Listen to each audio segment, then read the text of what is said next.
हाथों में शस्त्र लिए एनसीसी की 45वीं बटालियन ने प्रोटोकॉल ऑनर के साथ केंद्रीय मंत्री सिंधिया का स्वागत किया। मंत्री सिंधिया ने एनसीसी कैडेट से परिचय प्राप्त कर शिवपुरी के महाविद्यालय में नए लॉ कॉलेज की नींव रखी है। शिवपुरी के महाविद्यालय में नए लॉ कॉलेज की नींव रखी है।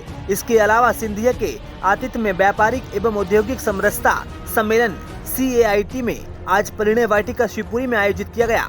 केंद्रीय मंत्री सिंधिया ने कार्यक्रम को संबोधित करते हुए कहा कि शिवपुरी नगर मेरी आन बान और शान है। उन्होंने बताया कि CAIT केवल एक संस्था नहीं बल्कि एक आंदोलन है।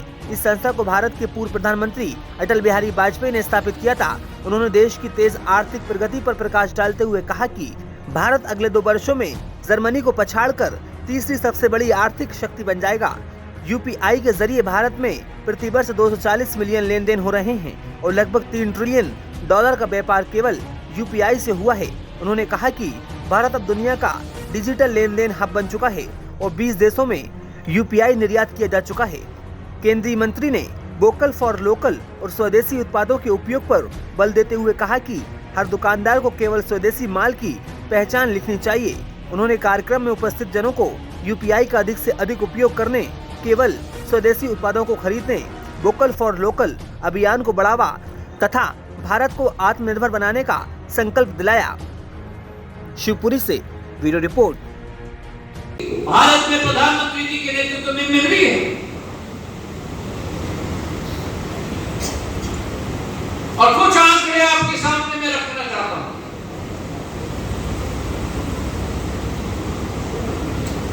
11 साल पहले हमारे देश में 90,000 किलोमीटर थे हाईवे के, नेशनल हाईवे।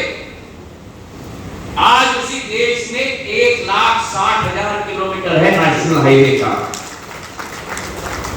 तालियां थोड़ी कम नहीं, मुझे समझाने की जरूरत है। कहने का क्या तात्पर्य है? तात्पर्य है कि जो भारत ने 65 वर्षों में नेशनल हाईवे बनाया, उतना ही नेशनल हाईवे प्रधानमंत्री ने 10 साल में बनाकर भारत को खड़ा कर दिया। अनुमान लगाओ।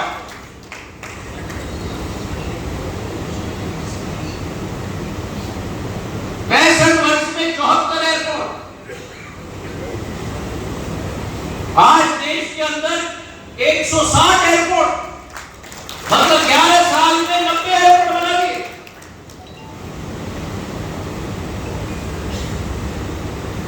65 वर्षों में देश के अंदर केवल एक वाटरवे, मतलब नदी को आवागमन की सुविधा के रूप में अपनाओ। उत्तर पूर्वी राज्यों में, उत्तर प्रदेश में, आज उसी देश में जहां एक वाटरवे होता था, आज 20 वाटरवे हो गए। जिस देश के अंदर केवल 30 करोड़ खाते थे, आज उसी देश के अंदर जन धन योजना के तहत 55 करोड़ नए खाते खुल गए, जिसमें से 30 करोड़ खाते मात्र शक्ति के खुले।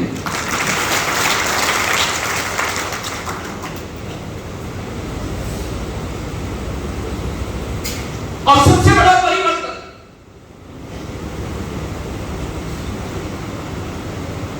हम सब लोग अपने पूरे जीवन काल में सदैव कहते थे, पैसा का ट्रांसफर होने में बीच में बिचौली आ जाता है, जेब कतरा आ जाता है, पैसा ले जाता है, 100 रुपए मेरे खाते में आना चाहिए, बीच वाला आदमी पैसा मांगता है, केवल 60 रुपए मेरे खाते में आता है। आज डायरेक्ट बेनिफिट ट्रांसफर के आधार पर प्रधानमंत्री दिल्ली में बटन दबाते हैं, मुख्यमंत्री भोपाल में बटन दबाते हैं, सीधे लाभार्थी के खाते में 100 का 100 रुपया पहुंच जाता है।